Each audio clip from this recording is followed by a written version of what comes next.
This ESPN production is available in high definition on ESPN2 HD. And we welcome you to the NHRA's inaugural stop at Summit Racing Equipment Motorsports Park in Norwalk, Ohio. What may have been an unknown for the cars and stars of the Lucas Oil Drag Racing Series is the stuff that has kept fans flocking back to this family-owned facility for years. A pound of ice cream for a single solitary dollar? That's right, it's all part of the Norwalk experience. And today, that experience belongs to you.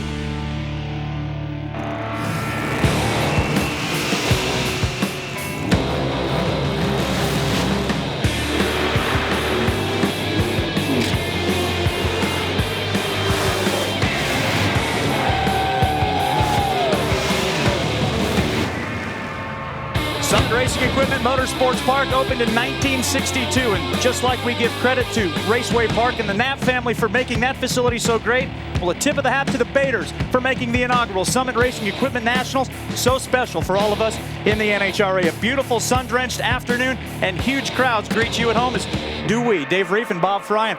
Bob, we talked about the Norwalk experience at the top of this show. This place is truly one of a kind. Yeah, and I want to say this, Dave, I mean this from the bottom of my heart. Got a little mint chocolate chip right there. Thought I got that off. Sorry about that. For a pound. Way to go. It's going to be very interesting to watch these teams run here. It's a magnificent facility. You mentioned that it's new for some of the teams, but some were here running the Lucas Oil Drag Racing Series Cavalcade of Stars a couple of weeks ago. They may have a home court advantage. That's the good news for some of them. The bad news is Frank Manzo was one of those guys. You don't give him any extra advantage. He'll take the race. And of course, the champion Bill Reichert is here as well. As we talk about our top alcohol dragsters, we are through round one of eliminations. What has changed so far is we've got a little bit of heat now, and what that has done to the A fuel cars is bring them a lot closer to the supercharged ones. They were the superior cars in qualifying by about a tenth, top to bottom. Weather came in, slowed them back down, really brought them back to the pack. You'll see in some of these highlights, all of a sudden the blown cars have the best performance numbers going into round two. We've got some examples. Here's what happened in round number one. And we begin with a little bit of excitement for Jeff Bohr. That's the car in the far lane right now, taking on Dave Hedges. Start to see some stuff come out, some big flames, but hey, that car stays together. Best looking car on the property this weekend too. 554 moves into round number two. Here's a great supercharged matchup to give you an idea. Marty Thacker and Mike Koski, a nice side-by-side run. Thacker qualified with a 542, but steps up to a 540. The supercharged cars are better. And then it was John Fink, pair of injected machines, both of them laboring. Fink qualified with a 531, but only won this round with a 554. That's what we're talking about. As we go to our Lucas Oil ladder, we can show you that it's Marty Thacker with lane choice over the number one qualifier, Dave Hirata. Ken Perry enjoys lane choice over Bill Reichert. On the other side, it's Jeff Bohr with lane choice over the number two qualifier. And then it's Kate Harker with a great run in the opening stanza over Daryl Hitchman. Well, we turn our attention now to our top alcohol funny cars.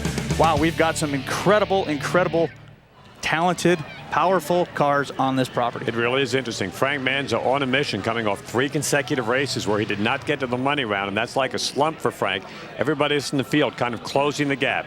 The dragsters 1 through 8 all advanced. There was only one upset in the opening round of the top alcohol funny car, but that's because the cars were so closely grouped. It really is a dogfight. Everybody trying to hope that somebody takes Frank out before they got to run him. Well, let's go ahead and take a look and see what happened in the opening stanza in that division. We begin with Marty Notstein, the Olympic gold medal champion, taking on Bobby Martin. Side by side until about the 1,000-foot mark. Notstein streams away, runs 565 to move in to the next round. Then in the next pair, David Ray taking on Andy Boll. This is the only upset. Andy Boll out of the 10 spot. David Ray in the follow-it dream car. They had problems in qualifying, made one good run. Get taken out here. A good side-by-side run. Nice job, Andy Boll, career best. And then it's Bob Newberry and Chuck Cheeseman side-by-side. Newberry came in as the 6th qualifier. Cheeseman is the 11. Wow, check this race out. Side-by-side, Newberry 565 wins by the slightest of margin, 15 thousandths of a second. And here's how the funny cars will stack up in round number two. Manzo enjoys lane choice thanks to his 550 race car. Stop me if you've heard that. Then it will be Mark White over Bob Tasca, who labored down the racetrack in round number one. Then it's Andy Boll, running career best all weekend as the underdog. Takes lane choice over Von Smith. And then it will be Marty Notstein over Bob Newberry. Quick preview of what's coming up in Dragster. Let's check in this morning with Gary Gerald. What's up, G-Man? Well, thus far this weekend for Kate Harker at age 24, she is still savoring a runner-up performance getting to the finals at Joliet just last month. And she started out impressively here as the number 3 qualifier. Knocked off Robin Sampsell in the first round. Daryl Hitchman awaits now in the next round of competition. I know, however, that this is a peculiar weekend and kind of a heavy heart for you and your family. A longtime drag racer from Australia, Peter Osterio, passed away unexpectedly this week. How tough is it for you, your family is not here, to be able to deal with that loss and yet focus on your job? It's been extremely hard. I'm thankful that I get to work on the race car as well as drive it, so that's sort of keeping my mind preoccupied. But mostly this weekend, I think a lot about Peter and what he helped me achieve. When I came here last year to the U.S., he took me under his wing, and he really became my mentor. And he taught me so much about business and setting my business plans up, media training, lots of stuff. And there was nothing that was too big or too small for Peter to do. He was just that kind of person. He was a great businessman, a great friend, and he's our inspiration here this weekend. Well, here's hoping that it's a very successful day. Maybe you get to the finals once again. Wish you well, Kate. Yes, I'm really hoping that we do go rounds this weekend. The car's running awesome. Tom's doing a great job tuning it, and we've finally been worked out how this car likes to be driven. We tried pedaling it. It just wants to tire shake every run, and we tried pedaling it, but just wasn't responding. So now we've moved on to using the brake, and that seems to be getting it down the racetrack. Kate Harker, Daryl Hitchman coming up shortly. Back at the starting line waiting for the burnouts of our first stop alcohol funny car pair, and well, we hear him running, but we also see Frank Manzo getting out of the Lucas Oil car. This could be detrimental to his championship hopes this season.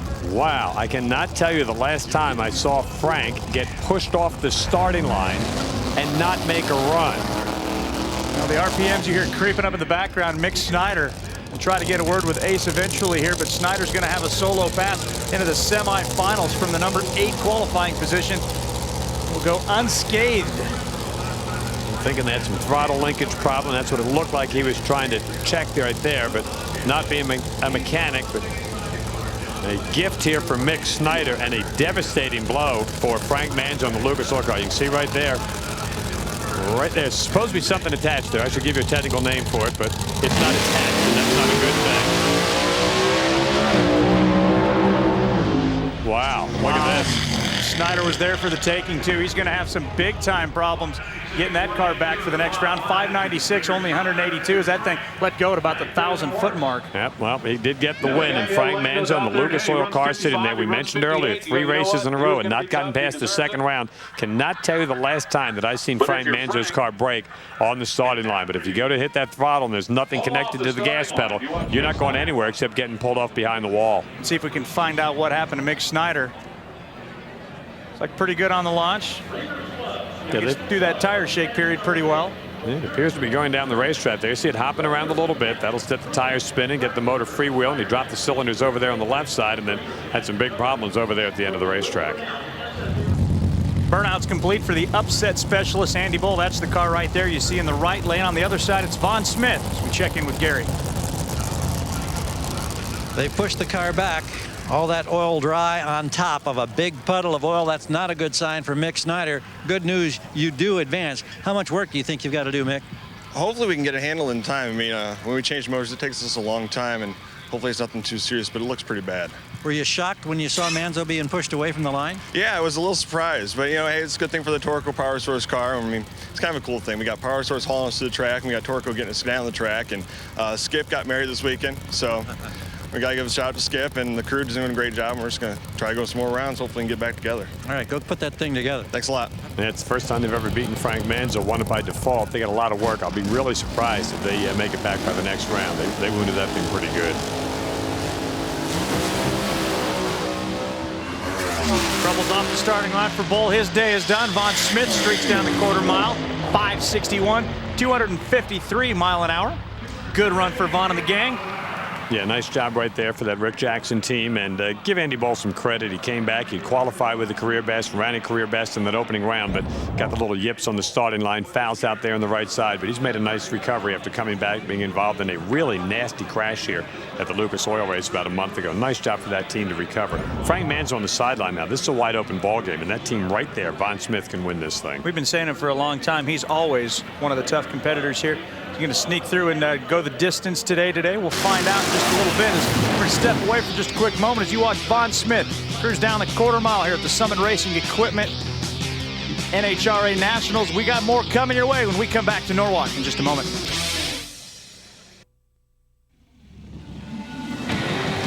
The NHRA Lucas Oil Sportsman Series, brought to you by Lucas Oil, the world leader in heavy-duty and high-performance lubricants.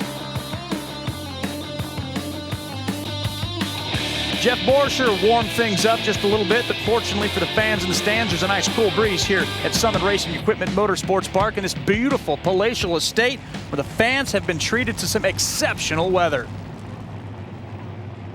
I'm just thinking what that fire will do to your pound of ice cream you were talking about. Melted flat. Let's check in down to the far end once again with Gary Joe. How much more of a wide open event did this become when Manzo got pushed away from the line? Yeah, I feel sorry for Frank. I mean, he's having a tough time of it. I mean, running better than everybody, and for something fluke like that to happen, I feel sorry for him. But yes, it's wide open now for sure. 561, you satisfied with that? No. Should have run a 57 again like he did before.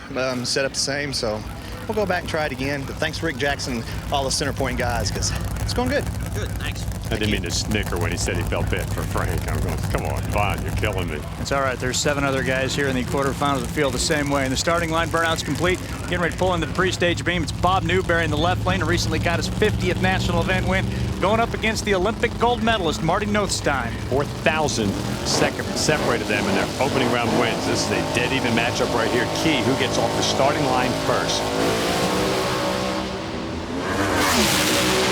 Give it to the Noob, but check it out at the top end. Noob starts to streak away. Nothstein has something go wrong with his race car. Slows to a 579 as Bob goes 567.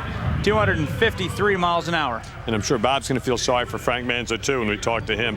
That Valvoline car is running very well. He's in the 567 range. Bob said the car is still flattening out at the top end of the racetrack, not running the big speeds. He only ran 254 to get the win. Marty kind of skating around. It's a little bit of a narrow groove. You saw there he got very close to the center line, had to pull it back. So Bob's going to be happy that he got the win, but realizes Vaughn's already gone 561. You're going to have to run those low 560s, maybe a high 50 to win this thing, even with Frank on the sidelines. That's the AAA Ford of Bob Task, our most recent winner on the Lucas Oil Tour.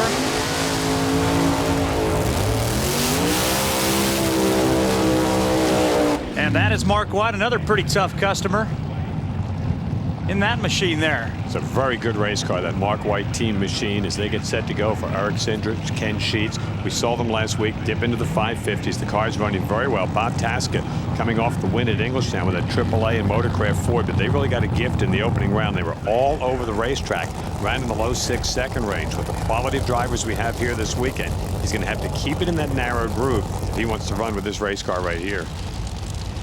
Pretty enjoyable week for Bob Taska. The phone's ringing off the hook as he celebrates his first national event win. See who he beat in round number 1. Not the best race car again this weekend. Number 4 qualifier, but almost got beat in the opening stanza. The car kind of got away from him and skated all over the racetrack. Yeah, I talked to a lot of people that have a lot of respect for what Bob Taska has done with that team, and they give him a lot of credit for a young kid, relatively new in this class compared to some of the guys like a Mark White and a Vaughn Smith, for what he's been able to do with driving that race car. But he's going to have to be on the top of his game right now. We got a chance to talk with Mark White and that entire team. Very enthused about what they've done. Of course, the tour heads west after this. We won't see them back on the national event tour for a while. They'd love to punctuate their last couple of weeks with good performances and a win. Bob Task in the left lane, Mark White over in the right lane. Quarterfinal action, finding out who's going to fill out our semifinal pairings. Both cars will pre-stage and they'll push the RPMs up, drop the clutch shift gear a couple times, and away they'll go somewhere around the 560 mark. I think we'll know before the Tasca Ford car goes by the Christmas tree what kind of race car they brought to the line with them this round.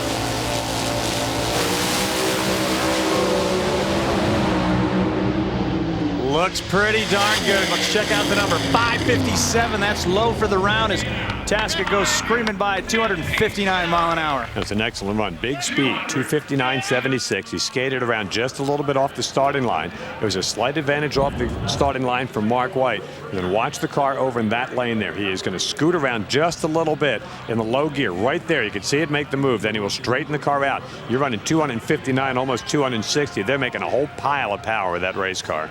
Let's find out how bad Bob Newberry feels about Manzo's demise. Here's Gary. Well, a lot of people talking about the surprise when Frank Manzo went off the starting line. Noob, your thoughts about that? How does it open up this event? Well, that's a tough break for Frank. There's no doubt he's probably got the fastest alcohol funny car ever. And you hate to see somebody lose, you know, like he did, you know, not even get to make a run. But there's a lot of other fast cars here. I think you just saw Tasca go 57. And our number wasn't so great, but this Valvoline car's got a lot more left in it. We were trying something that run. And hopefully we'll have this figured out here in a little while. Thanks. Remember his funny line last week about Englishtown walking around in the pits, and I said, what are you looking for? He said a 10th. That might be the same situation again right here, but you don't go to over 90 finals at national events by getting lucky. Bob Newberry as good as they come in the class with that race car. And we'll move on now to our top alcohol dragster category. And wow, this is going to be a great race. The quickest A-Fueler on the planet against the quickest supercharged machine. Going to be Bill Reichert taking on Ken Perry, and that's the supercharged machine, the Iceman, right there. Yeah, this is a great matchup. A relatively small cubic inch race car for the supercharged machines. Ken said he'd love to see them open up the class, allow them to run the bigger engines like what the alcohol funny cars do. Got a very strong race car. His wife, his son helping out on this race car. He's been to the divisional finals already and taking on Bill Reichert. These are two guys that are going to run for the championship here. They were 1 and 2 in the division last year. This is a big run, not only for this particular race, but for bragging rights and maybe divisional honors here in Division 3. First national event. Reichert, though, was here earlier this year for the divisional event and took the win on that particular weekend. It's Reichert in the left lane, Ken Perry over in the right.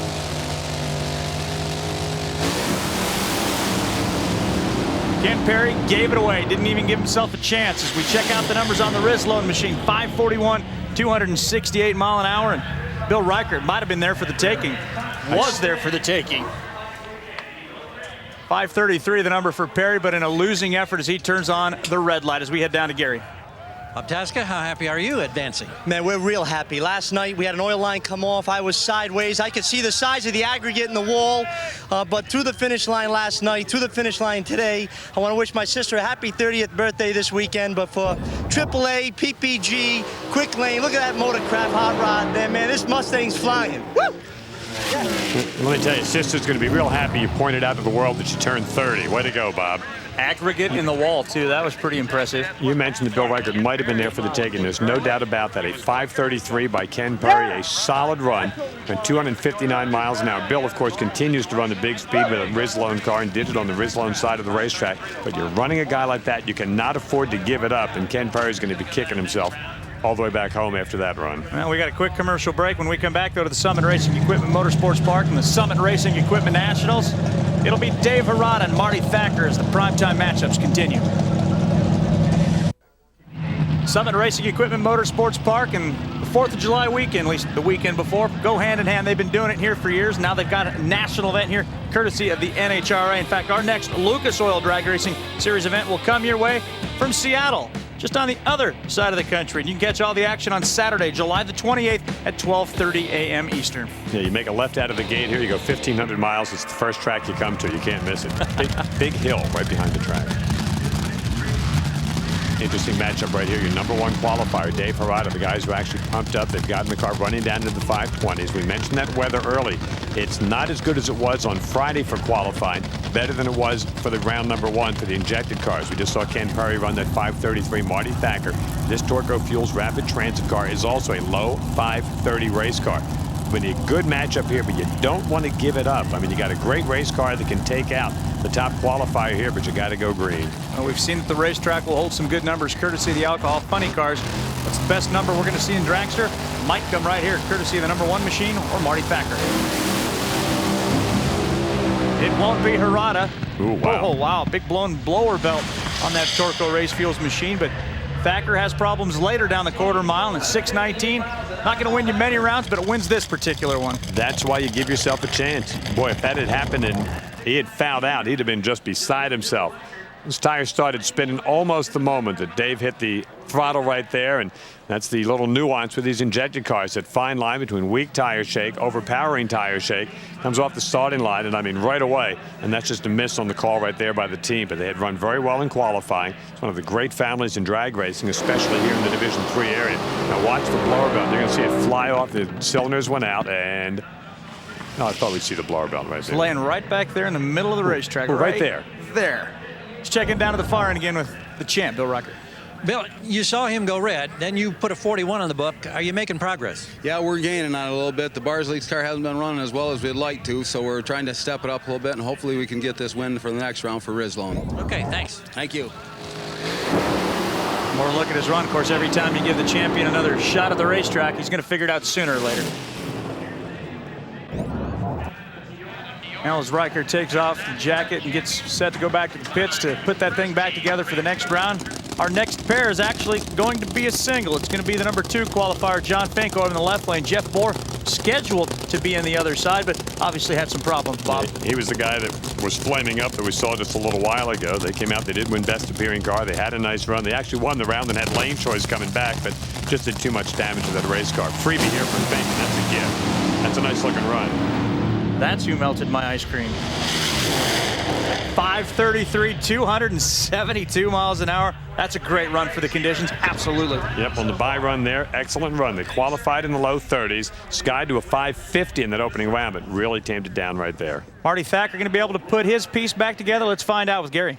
Any assessment of the damage, Marty? How much work you got to do between rounds? It appears to be just a blower belt, which was just the second run on that belt. Normally we can get to. I didn't hear any loud noises, just sounded like the belt come off. Those guys work so hard for me over there for a little bit of food. Well, they'll get it fixed. I've got no problem with that. Good. I saw you kind of take a deep swallow there when that 33 just went on the book. Yeah, it's a little cooler than we'd like to see with the A-Fuel cars. We'd like it to be about 110. I think we'd be in good shape then, but shoot, having Noel and Latrell and Brian, everybody at Torco's giving us the stuff to beat them. We just got to do it. I'm telling you, you're speaking for yourself. I don't want any part of 110. Thanks. Thanks. And neither does my ice cream. Good grief. Yeah, that'd be a miserable day, wouldn't it? Final pair, you're looking down over the top of Daryl Hitchman's car. He's going to be over in the left lane on the right side of the racetrack. Going to be Kate Harker. Interesting. Kate, the young girl, we talked to her in the opening. Daryl Hitchman's got his granddaughter, Aubrey, out here this weekend. She's the one that's been backing him up. She's 16 years old, got her Super Comp license at Atco Dragway a couple of weeks ago. Going to run Super Comp, step up and run Granddad's car, and then hopefully go into the Top Fuel. Same game plans here that Kate's got. Met her at the top of the show, racing with a heavy heart this weekend, trying to continue her learning curve. It's been a great learning curve. She's been doing a great job, and it's number 3 qualifier this weekend, set to take on number 6.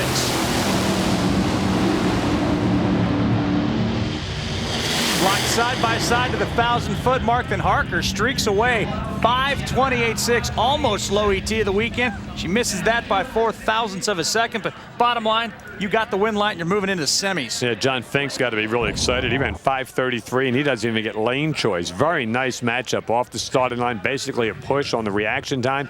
Down there about half track. They were basically dead even. Darrell a little bit ahead, but then here comes that big speed, 268 miles an hour running for Tom Conway, and he's the guy that tunes the race car. And down there at the top end of the racetrack, just does get the win by about half a car length. Now let's check in once again at the far end with Gary. Well, you run that nice 5:33, but then Kate Harker puts a 28 on your mind. How important is the loss of lane choice going to be? Well, we think the lanes are pretty even, but that's a good number for her, so it's going to be a tough round. What do you think it'll take to win the next round, get to the finals? It'll probably take a 26, 25, so we'll have to go back and find some. Go back there and tweak. We'll talk to you. All right, thank you very much. And with that, quarterfinals in the books, semifinal matchups are coming your way, and here's how they set up the top alcohol dragster division. Will be Bill Reichert with the lane choice over Marty Thacker on one side, and on the other side, it's going to be John Fink giving up lane choice to Kate Harker with that solid 5:28. In fact, the semifinals are just around the corner. That's what's coming your way next when we return to Summit Racing Equipment Motorsports Park in the Summit Racing Equipment Nationals.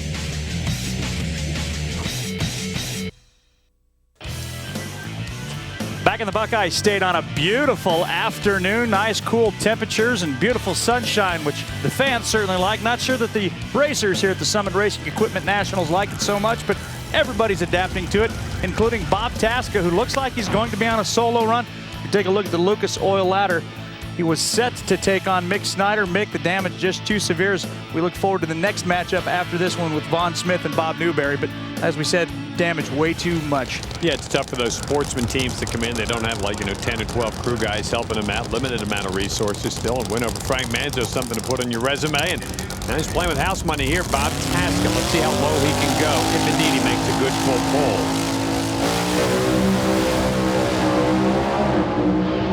Nice and straight, hugging the left side of the groove. The number 561, 260 mile an hour. Got to believe that Ralph and the gang could be pretty happy with that pass right now. That was a good run. A little bit of a wiggle down there in the middle of the racetrack, but that forward body, and we're starting to see more of them pop up in the alcohol funny car category, but for Motorcraft and the AAA and with Quick Lane, that's a very solid team right there. The long association with John Force, and he's in the finals for the second consecutive week. He's going to take on either Bob Newberry or Von Smith. Looked pretty good right here. Didn't see a lot of tire shake coming off the race car. He will go down there when he makes that second to third gear change. That's a little wiggle that we saw in the earlier round. And the car flexing just a little bit, but basically not a bad run. Mick Snyder said 30 more minutes we'd have been there, but that's not how the NHRA game is played, and it's Bob Tasca who makes his way into the finals for the second consecutive week. Good look at that race car as it hits the turnout. As we go back now to the starting line, we're in the left lane. It'll be Von Smith over in that red machine, and Bob Newberry. You mentioned 50 national event wins. He's certainly a tough customer as well. It's a primetime matchup. Yeah, it is. Dropped a cylinder in the last round at Bob Newberry. He said, boy, the car just dropped it as soon as I hit the throttle, never picked it up. He said, I knew when it was going down the racetrack. It wasn't pulling. It wasn't running real well. Von Smith and the guys, I talked to them. I was kidding them right before they came into the lanes. I said, you guys feel sorry for Frank Manzo. I said, give me a break. And they went, no, it is a tough break. Frank, by the way, broke a quill shaft. That's something that goes into the supercharger. By my unofficial records, the last time Frank broke on the racetrack in eliminations, 1994. We hope to talk with the ace, but already Manzo taking it back out to New Jersey. Let me tell you, it's you know, he's probably got some ice cream with him to try to soothe the nerves there, but it's a tough weekend. I don't know that ice cream would make him happy, though. 13 years without breaking at a national event. But it's going to be very interesting. The Rick Jackson team, they told me they were happy with the 561. Made a couple of changes. They said, quote, because we know that Bob will not leave things alone.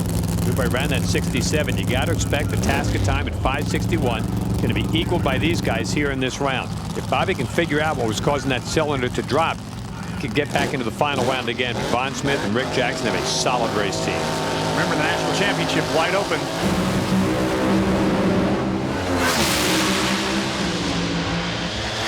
Great race. How about Von Smith? The Noob cuts an 010 light, but it's Smith with the performance. 562, 254 miles an hour. That was a sensational race. Yeah, it really was. That's a great drag race to the Lucas Oil teams here in the alcohol funny car category. Off the starting line, Bob Newberry had 300's advantage, almost perfect. Von Smith with a good move and then just ran him down. 562, 254. Bobby's car right there. You see it loses by about a nose. 566.0. Incremental times just about dead even down there at the half-track mark, and then at the top end, good, solid drag race. Great job, Von Smith. Rick Jackson, the center point team into the money round. Who's going to make the money round in the top alcohol dragster category? Those semifinals coming up in just a minute as we continue to watch Von Smith. Here's how the finals stack up. It's going to be Tasca with the lane choice by 100th over Von Smith. It'll be a great race as Tasca goes for 2 in a row. Yeah, the lane choice really isn't a factor because they both seem to be rather evenly matched, but I always like to mentally know that I had the better car, that I get to pick lane choice, knows that you have to try to run me down. Burnout now, the Lucas Oil champion Bill Reichert in the Rislone machine over in the left lane. He's scheduled to take on Marty Thacker over in the right lane. As we take a look back, perhaps having problems getting that car to fire. Well, we saw him throw the blower belt off in that last round. They said they thought that was the only problem they had. Looks like they're working on the ignition down there, trying to get it to fire over. And of course, Bill has already made the burnout. The injected cars heat up in a hurry, so they obviously got some magneto problems right there, and they're going to try to get that thing fired over. They got to hustle because the clock is on them right now. They're going to have enough time to get this thing started. Bill Reichert, like we said, you hate to give him a free run. He had a gift in the last round when Ken Perry fouled out. The rest of that Rislone team coming up started Rick Stewart looking back, and Marty's car hasn't even fired over yet, so they're going to just have to sit and watch the best guy in the class make a solo run. There's the official word. Rick Stewart says you are on a solo. Bill Reichert's going to go to the finals, which is time going to be here in this semifinal. We're about to find out.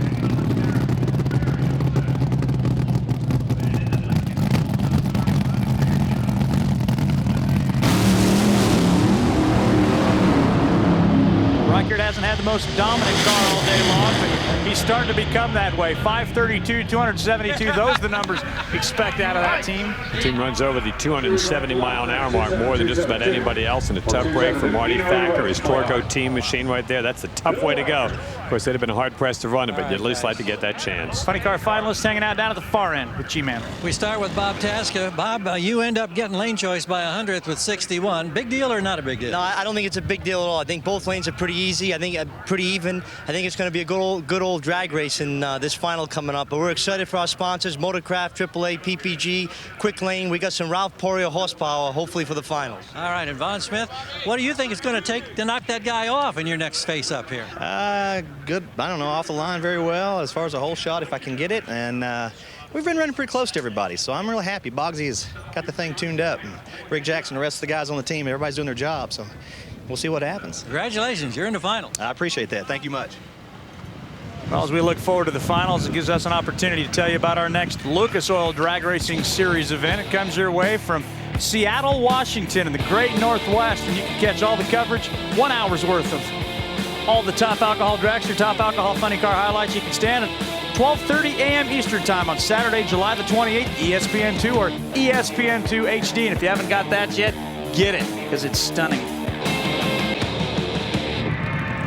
And a quick word with Bill Rocker to 532, the consistency, and it's getting stronger each time. What you got in store for the finals? Well, I'm not sure. We're taking it one run at a time. We got the Rizlone car hopped up a little bit now, and it seems to be more like the race car that I know.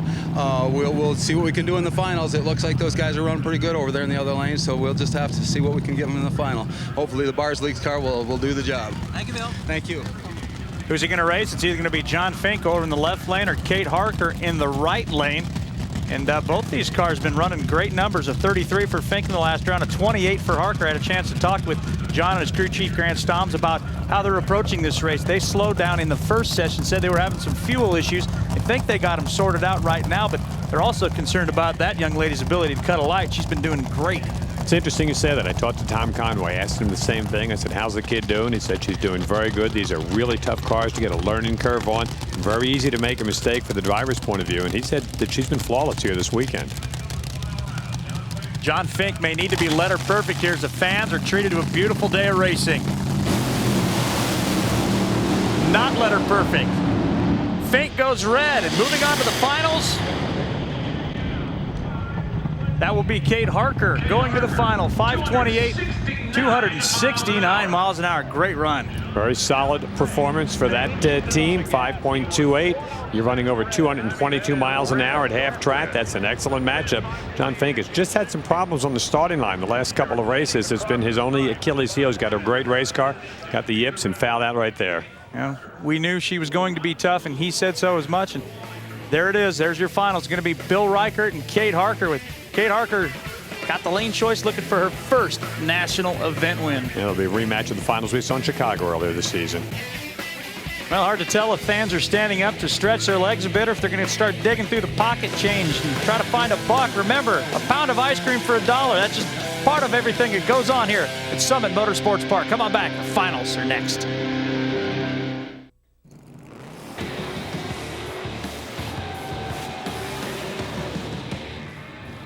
Back in Norwalk, Ohio, in the Summit Racing Equipment Nationals, the fans in the stands enjoying a picture-perfect day. Actually looking forward to the final rounds, which are coming up in just a minute. But first, let's check in at the far end with Gary Gerald and Kate Harker. Well, for a second consecutive event, Kate Harker is going to a finals. You've got Bill Reichert, the old champion there. You run a 28, you get lane choice. What do you think it's going to take to beat that fella? You know, Bill is a tough competition any way you look at it, whether it's in first round or the finals. We're just going to go out there and do our thing like we've been doing. And Tom's got a bad hot rod this weekend, and I am so honored to be driving for him. This is great. I can't wait to bring my dad. He couldn't be here this weekend, unfortunately, but you know what? They're going to be excited. 2 in a row. We're doing it. Excellent. Thank you. Thank you.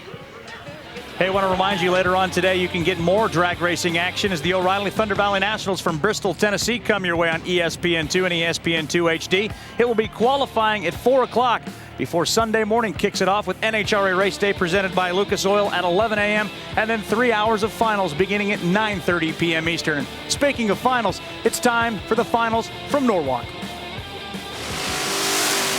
There's a look at the Nitro Plate sponsored machine. Anthony Bertazzi, former Lucas Oil champion of the world. This is a very interesting final round. It's a heads-up run in B stock. That guy, Mike Fuller, actually has the better race car mathematically based on what we've seen here this weekend. He's in his first final against one of the best sportsman racers in the country, and out of the gate they go. 300's advantage off the starting line. Let's see if he can make that stand up at the top end of the racetrack. Pretty good old drag race, and check it out. Anthony Bertazzi runs him down and gets the win. 10:50 to a 10:57, and there's high fives, low fives, medium five, give me five. Wow, great job for Anthony. On to the Super Gas category. That's the 990 category, and it's going to be a pair of Corvettes, Mark Horton and Jim Hughes. Going to be a pair of Corvettes with the name Jim Hughes on the side. That is Jim Hughes. His name's not only on the side of the car, it's on the side of the building out there in Arizona because, well, he owns the company, Hughes Performance. Very involved in the Lucas Oil sportsman racing. And the other guy is going to be Mark Horton, a very strong, solid runner. Couple-of-time national event winner. It's the new look Chevrolet Corvettes going at it. There's Mark from Ohio right here trying to win one for the home team. Jim Hughes comes all the way out from Arizona. That's just right out the gate. Down the left and about 1,900 miles. That's it. Yeah, first town you come to, near Peoria. 9.90, the number they're trying to hit. Great crowd on hand watching these Lucas Oil sportsman racers, and of course we urge you to catch a Lucas Oil sportsman race at a division track near you. They're all over the place. NHRA.com. I'll give you everything you need to know about that.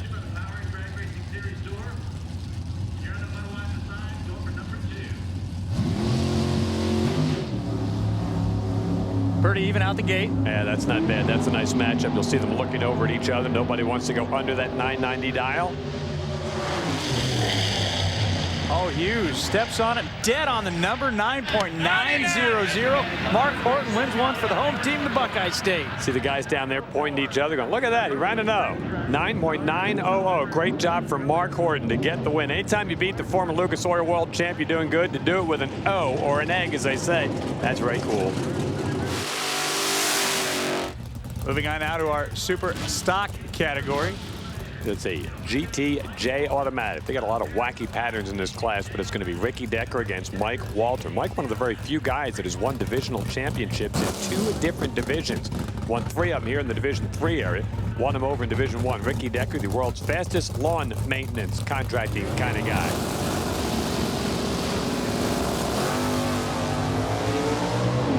Big time head start right there.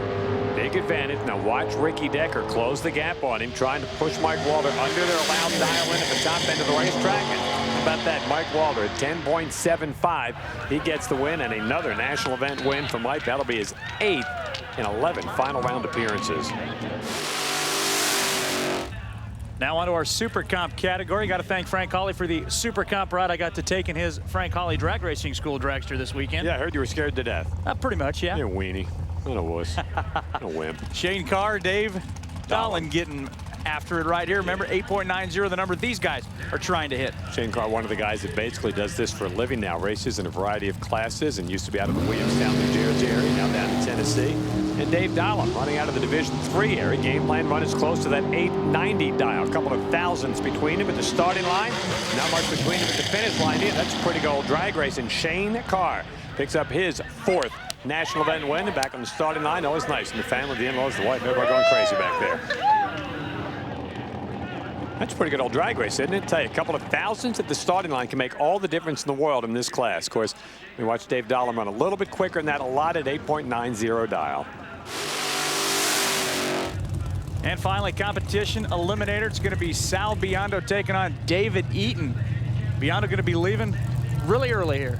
Yeah, David doesn't get to leave till tomorrow. That's how big this head start is. It's going to be interesting to see if he can wait for the green light, because Sal Biondo, a former Lucas Oil world champion, out of the starting gate. And here comes David Eaton. Watch that baby fly. Top end of the racetrack. Close the gap in a hurry and check it out. David Eaton gets his first national event win. Biondo was almost perfect on the line. Eaton went right there with him. And how about that? He gets his first national event win, beating one of the best in the business. Well, if you can make your way out to Summit Racing Equipment Motorsports Park, you want to head to Sandusky. Just a stone's throw away, you find Cedar Point and the Top Thrill Dragster ride. 120 mile an hour, 420 foot in the air. It is indeed a scream. Finals coming your way when we return to Summit Motorsports Park in Norwalk, Ohio.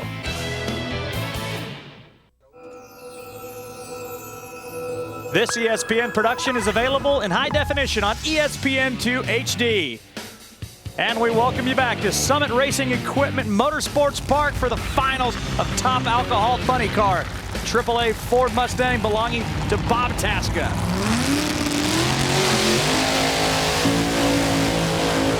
Tasca in the left lane. Von Smith already has completed his burnout in the Jackson Brothers car in the right lane on a beautiful, crisp afternoon in Norwalk. It is so good right now. Track, temperature, air temperature so good. Somebody's gone in the 50s to win this drag race. I talked to both teams, and the Tasca guys extremely confident. Of course, once you get that first win like they did just a week ago, it really does teach you that you know how to win in this class. Steve Boggs working with that Von Smith. I said, hey, are you afraid of those guys over in the left lane? He looked at me in the eye and said, there's only one guy that scares me, and he's probably on the turnpike by now. That would be Frank Manzo. Yes, indeed. Von Smith scares me, though. He's a very sizable gentleman. Yeah, and Von, let's give him a lot of credit because he's come back. He had a really bad health scare a couple of years ago. I mean, really was down, and maybe we thought for the count, but has come back up. Physically, he's in great shape right now. Mentally, the team's good. But they did tell me they really believe that you're going to have to run 50s. And they said the fact that the air temperature and everything are just about perfect right now, you're going to have to be right on your game. They did not fear the fact that they're in the right-hand lane after they lost that lane choice by just a foul. But they said it's just a really good racetrack. They said if you don't run good enough here, you don't deserve to win. That driver went to 5 straight finals before he got his first win. He's in his 6th final now, taking on a guy who's in his 7th final looking for his 3rd career win. It's the finals here at the Summit Racing Equipment Motorsports Park and Summit Racing Equipment Nationals. Can Bob Tasca get 2 in a row? Yes, he does, because Von Smith has turned on the red light. Tasca just shuts it down at about the 1,000-foot mark. I saw the butterflies come through. 575, 207. Those numbers inconsequential, but the Tasca team got 2 in a row. Yeah, look at the numbers in the other lane. 556 for Von Smith, 255 miles an hour. We talked about that early in the round on Ken Perry's run. Don't give it up on the starting line. So Von Smith and that team had a magnificent race car. And we'll never know what the quick lane motorcraft car would have done, because at the top end, they just clicked it off. And Ralph Poirier and the entire gang back there on the starting line, they get 2 straight wins. And that's a pretty impressive run for that team. Boy, the Tasca Ford name living up to the legend as they get the nod. So for Chris Sylvie and Dennis Gomes and Josh Shute, John Griswold, Steve Claiborne, all the guys back-to-back wins. And it's been a long while since anybody other than Frank Manzo's done that. Makes you wonder what happened to Von Smith with that red light. Hey, you can join us later this afternoon. We got more drag racing action coming your way on ESPN2. It's the O'Reilly Thunder Valley Nationals from Bristol, Tennessee. Qualifying comes your way at 4 o'clock. And then tomorrow it's NHRA Race Day presented by Lucas Oil. It kicks off our coverage at 11 a.m., followed by 3 hours of finals beginning at 9:30 Eastern from Bristol, Tennessee. And down to a very excited Bob Tasca. Boy, this guy is always plenty happy to get a win line, especially when he gets to lift up a Wally. This must be getting old for him. There's Bill Bader Sr. down there. What a magnificent guy. I've known him for a long while. And for them, he and his son, just living a dream out here this weekend to see this race come to town. And, of course, Bob Tasca's pumped up, getting the trophy. And congrats from Bill Bader Sr. Take it away, G-Man. Well, Bill Bader Sr. behind you, Bob Tasca, has another Wally. That's your 2nd one in 8 days.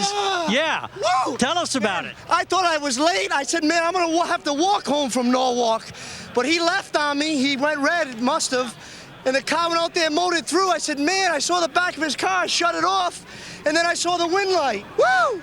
Yes, back-to-back. Motorcraft, PPG, AAA. This is awesome. Ralph Poirier, my family, my wife, Cameron, Austin, and Bobby. Daddy got another Wally. Yeah! There is nothing like top-end emotion when they walk away with a Wally.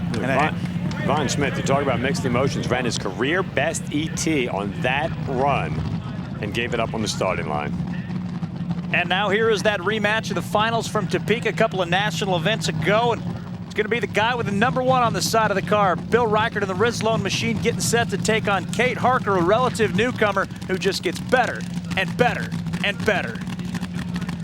You get a gift every now and then. We've seen that happen with both these teams here during the course of the weekend. So for Bill Reichert, as he moves up to the starting line, his wife Gloria out there with him, and they've had a very good season. Went to the money round out there at Gainesville, lost on a hole shot and was kicking himself for that. Went to Houston, won that. Went to Chicago, won that, and beat this kid in the final round right there. Her dad's won a national event. She'd like to join him in that list of family winners, but it's not going to be easy. The best race car in the class is in that left-hand lane. And Kate gives it away by 0.06 of a second. Color it up, another win for Bill Reichert and the Whizlone Machine. It'd be the 13th win for that team. And Harker, again, you give away a great number. 526 loses to a 536, courtesy of the red light. Yep, and she runs a career best speed. I mean, I got to tell you, it's tough. You're playing hardball out there, and you go out there, you try to give yourself every advantage that you can. 0.06 of a second separate Kate from her first ever national event win. And plus, when you're on the racetrack and outrun Bill Reichert, you ought to come away with the win, because that doesn't happen that often. Great job, his wife Gloria down there. Nice job. Well, you don't get the number 1 on the side of your car without winning a few races along the way. And the inaugural Norwalk winner, we'll talk to him when we return to Summit Motorsports Park in Norwalk, Ohio. Come on back.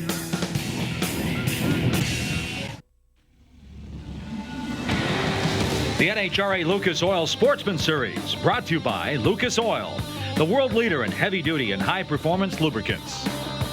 You gotta love those wheels standing stockers as we welcome you back to Summit Motorsports Park in Norwalk, Ohio, where the fans have been treated to a dandy one. But you know what? Norwalk, the Pacific Northwest, pretty long drive, so that's why all the fans in that stand right there are invited to join us on our next Lucas Oil Drag Racing Series race from Seattle and Pacific Raceway. It's the Shucks Auto Supply Nationals, Saturday, July the 28th, 12:30 a.m. on ESPN2 and ESPN2 HD. To the far end, with Gary Gerald as a happy top alcohol dragster winner. Here is Bill Reichert once again about to receive another Wally. She went red by just 6,000. It looked like she had you covered, but man, you dodged a bullet there, Bill? Yeah, I think we just got lucky. Today was our day to win, because it sure didn't come easy. The car wasn't running very well, and we just managed to find our way to the winner's circle. The Whizlone car's got an amazing team that works with us, and they do a good job. They don't seem to make any mistakes, and just get us to the winner's circle. Well, congratulations one more time. Thank you. Thank you. What did it run?